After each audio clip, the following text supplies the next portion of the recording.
finally here back with another solo episode. I did take the week off because I was a little sicky but we're back and we got a vodka gimlet, which I'm very excited to drink because it's been a minute since I've had a drink. And by a minute, I mean several days. But anyway, since I took a week off, I decided today should be dedicated to only gremlin stories. So I pulled, let's see, 1, 2, 3, 4, 5, 6, 7 stories. I believe that's the most stories I've told in one episode. We have some signed, some unsigned, some anonymous. So let's get straight into it. This first one is from Leslie. She says, for reference, this was all told to me, and while I do remember bits and pieces, many details needed to be filled in. After a fun night out with the girls, my boyfriend was a designated boyfriend who was going to take all of us home and make sure we were safe. After dropping off 2 friends, we were headed back home, and I looked over at him from the passenger seat. I immediately become absolutely enraged to see red lipstick smeared on the collar of his white t-shirt and glitter on his cheek. I go berserk. I start screaming about how he's a cheater, and I start throwing napkins from our Taco Bell drive-thru order at him. I am calling him every name in the book, and when we get home, I grab the food and stumble through the garage and into the house, slamming the door behind me. I wake up the next morning in my bed with hot sauce on my pillow and my Crunchwrap Supreme half eaten in my hand. My boyfriend had slept on the couch because he, quote, didn't want to feel my wrath anymore. He graciously pointed out that the makeup on him was put there by me when I sloppily hugged and kissed him when he picked us up from the bar. And yes, the color absolutely matched my favorite lipstick and silver eyeshadow I had been wearing the night before that was now caked onto my sad face.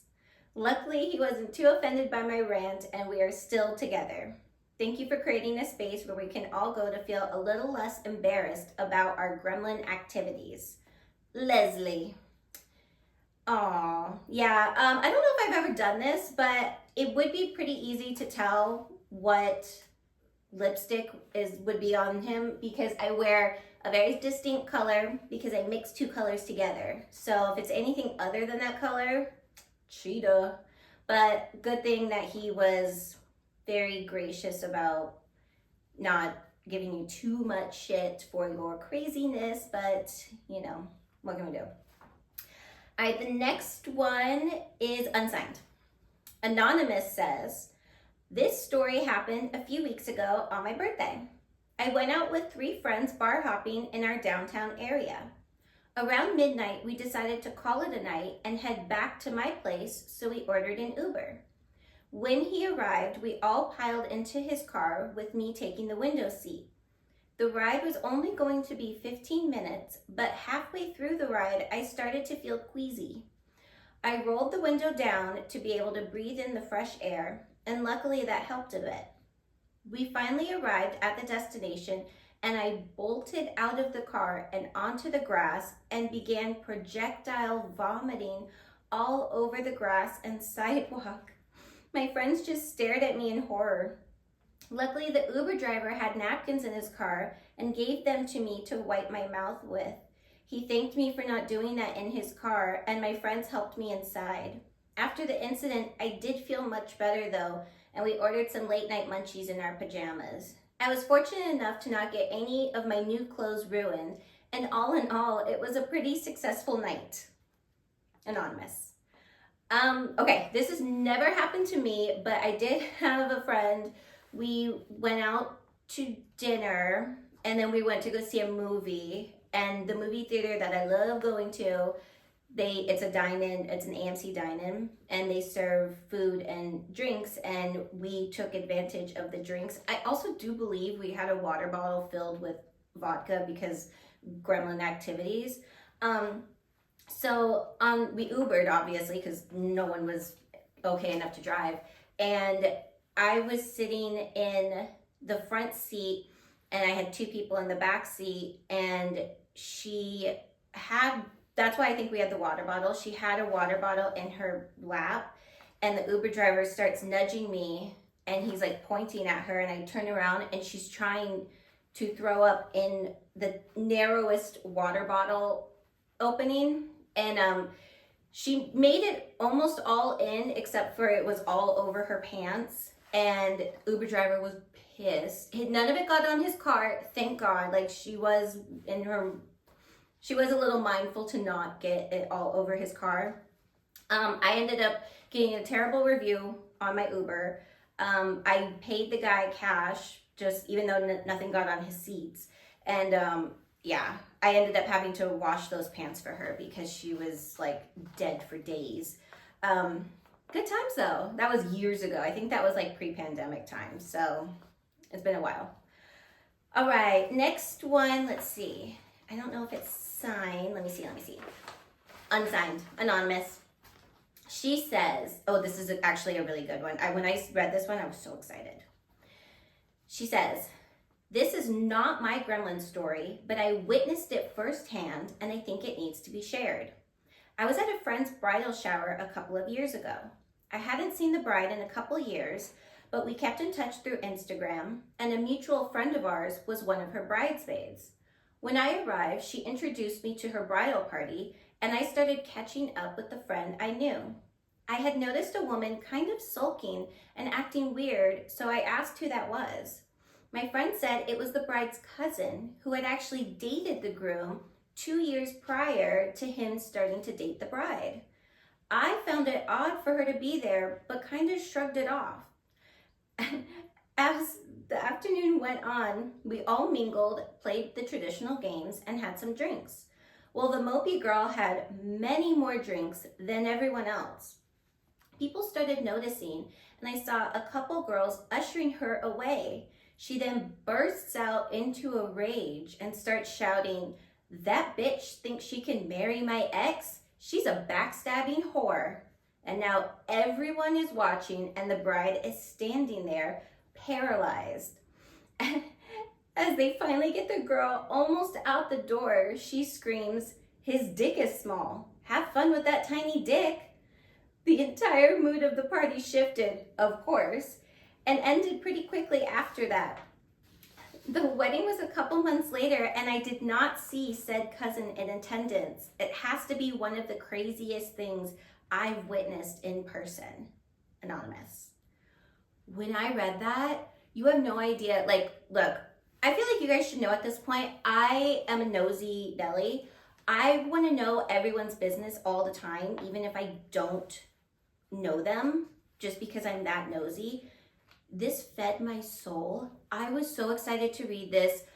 Oh my God, I was sitting in bed on my computer and I was clicking my feet together and I was giggling and I was like, hee. I fucking love this shit. So even if it's not your gremlin story, feel free to share about other people having gremlin stories, because that's half of the reason why I started this podcast. I love to gossip, and this was so juicy and so thick, and oh, I love that. And for her to scream that and the bride just stands there. I mean, poor bride. Feel so bad for her.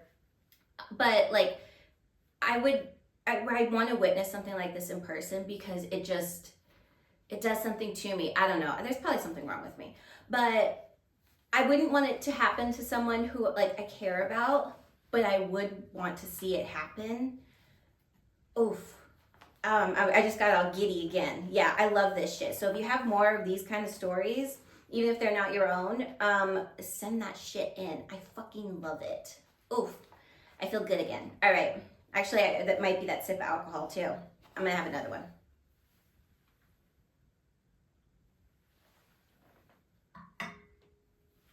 Okay, yay, excited. All right, next one. She is also anonymous.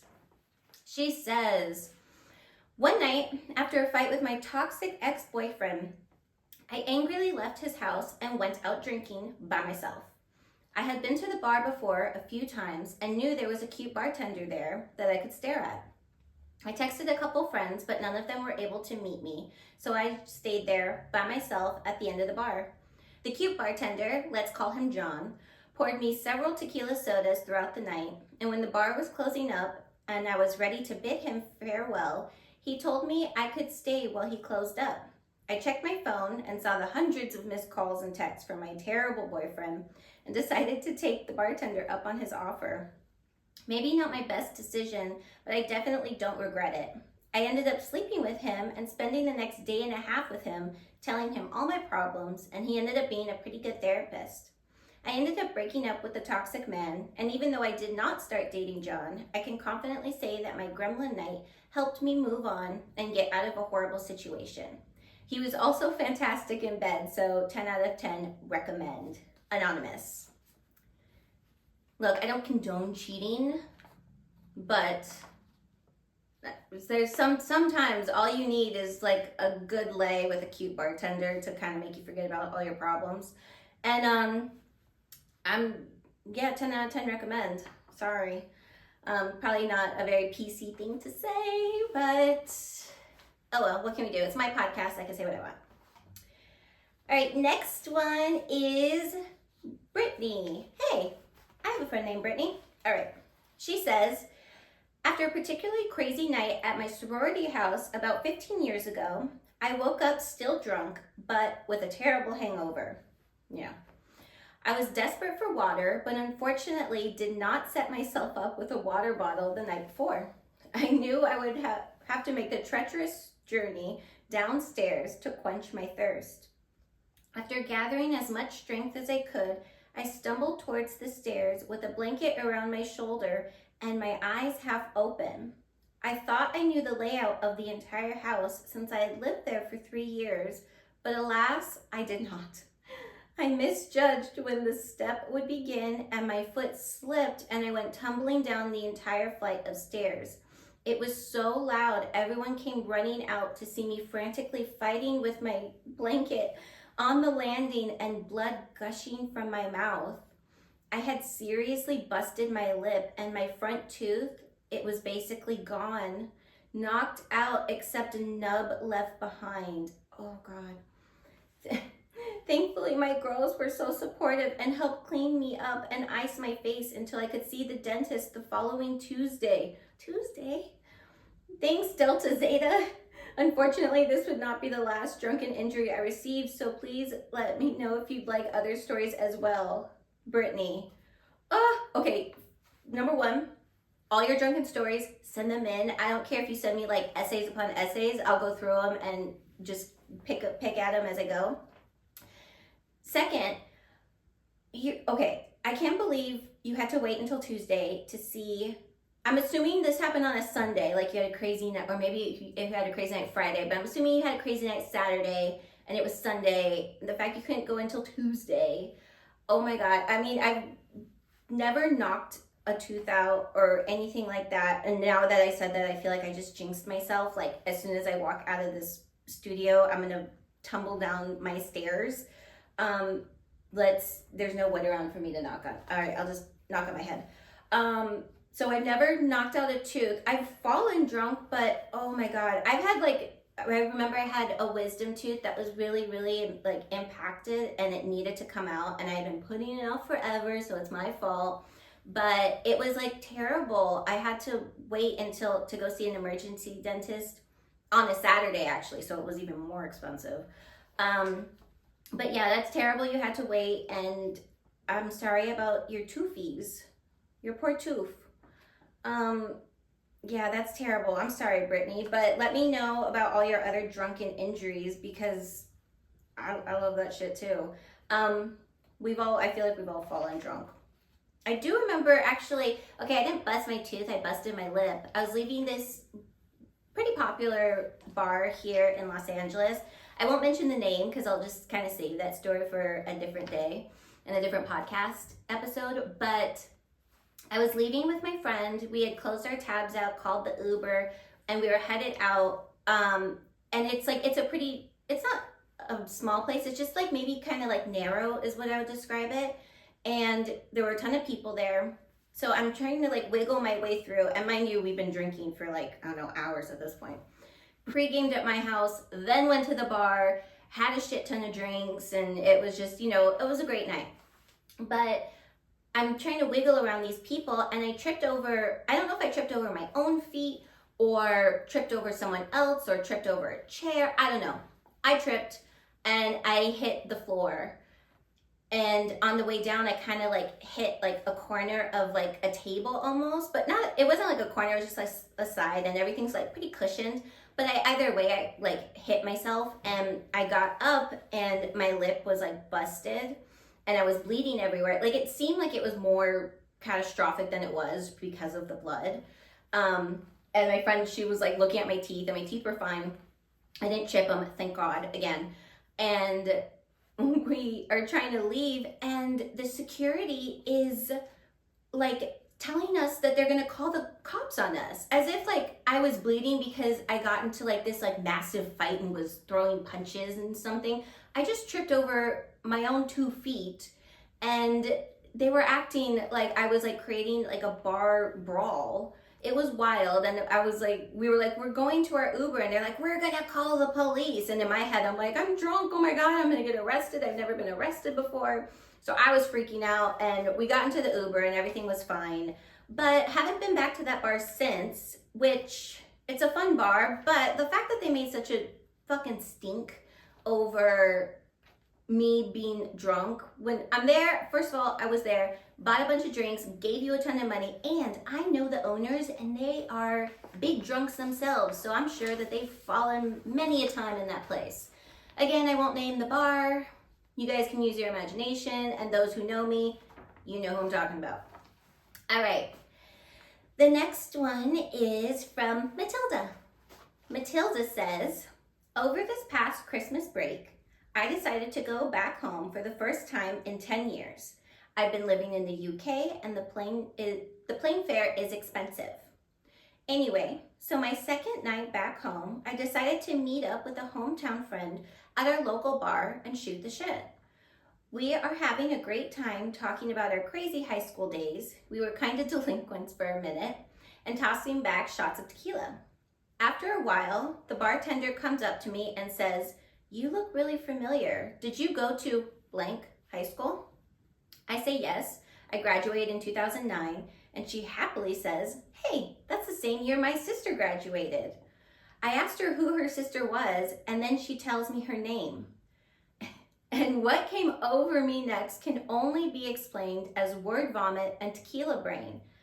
I say, ugh, she was such a fucking whore. The girl gives me the nastiest look, and my friend just stared at me wide-eyed in shock. I immediately realized my mistake and start profusely apologizing, but it's too late. She walks away, and I quickly finish my drink, and we got the hell out of there. Look, in my defense, her sister did make out with my then boyfriend, but you'd think my 34-year-old ass would be over it by now. Anyway, sorry to that girl and her whore sister. Matilda. I love how you doubled down and still called her a whore at the end. Oh, that's funny. All right. I mean, look, I don't think I've done this. I mean, I'm sure I've offended a lot of people. But you just slip up. Your mouth is speaking faster than your brain can comprehend the words that are coming out. And it happens. And luckily you live in the UK, so you can just stay away from hometown and local bar. But yeah, sorry to that girl and her whore sister. I love that. Oh my God. All right. I feel like I go through these so quickly. Do I read too fast, guys? Let me know if I'm reading too fast. And then I'll try to slow it down. But we're already at the last story. I went through all these already? That's wild. Yeah, maybe I read too fast. Sorry, guys. I'll try to slow it down the next time I do this. Okay, this is also anonymous. She says, so I know gremlin stories are when you are inebriated, but I was dead sober for this one, and I still think it can qualify as gremlin behavior. Several years back, I found out that my boyfriend of 8 years had been cheating on me for 2 years. Ugh, what a dick. Oh, and she says, can you fucking believe that? All caps. I was absolutely distraught and couldn't comprehend how this person I thought I was going to spend my life with was capable of that. After I cried all my tears, I was enraged. He was moving out of our apartment, and I decided to untape all of his packed boxes and glitter bomb them. It went all over his clothes, his toiletries. I poured it into the crevices of all of his devices. I wanted to fuck his shit up. After I was done with my crafts, I taped the boxes back up so they looked good as new. I got several calls and texts from him raging about how could I ruin his stuff, and I was happy to hear how difficult I had made his life. After a couple years of therapy working out my trust issues, I am now in a happy relationship. As for him, I'm sure he's still finding glitter and thinks of me every time. Ha ha. Anonymous. All right, look, I don't condone, another thing I'm not condoning, I don't condone ruining someone's stuff or your ex's stuff or your ex-friend's stuff. I don't think that's a good thing to do, but it is another thing I do understand. I haven't done it yet. I say yet because don't test me. But yeah, I don't think it's a good thing, but I do understand it. It's one of those things where you're like, yeah, you know. And if she was my friend and called me and said, hey, this is what I think I'm going to do, I would have gassed her up because I'm that kind of friend. I would have been like, do it. Want me to come over? I'll totally help you. But, you know, I'm toxic and, you know, you guys listen to me and apparently you love the toxicity. So you're in good company and I'm in good company and woohoo. And that's the end of the episode. The Gremlin story episodes are always short. I need to read slower, pick more, I don't know, maybe pick ones that I have more in common with so I can tell you more stories with. I don't know, let me know if you guys, what your guys' thoughts are. Because I do like putting out longer episodes. But yeah, hopefully I already have some fun guests lined up, some repeat guests, some new guests. It's just all about, you know, scheduling and, you know, getting our lives to work and correspond with each other. So yeah, if you have your own gremlin stories that you want to submit, make sure to write them in emilytogremlinpod@gmail.com. Also, if you need any gremlin guidance, which I'm kind of liking my new title of that, you can also write that in. Again, email me, emilytogremlinpod@gmail.com. Make sure to also follow me and the podcast, Emily to Gremlin Pod, on Instagram and TikTok. And you can also watch this episode on YouTube. Again, consistency is key. Emily to Gremlin Pod on YouTube. And yeah, and that's the end of the episode. Guys, the next time you see me, hear from me, I come back on your feed, I'm going to be a year older. Like I said, I was sick this week, so I'm filming this pretty late into the week, and exactly a week from today is my birthday. And I'm going to be a year older. I don't know how I feel about that. I don't know. I'll work out my issues with some alcohol and possibly an appointment for Botox. We shall see. But yes, hope you guys have a really great week and hope you guys enjoyed the episode. Please make sure to like, follow, share, subscribe, tell all your friends about it.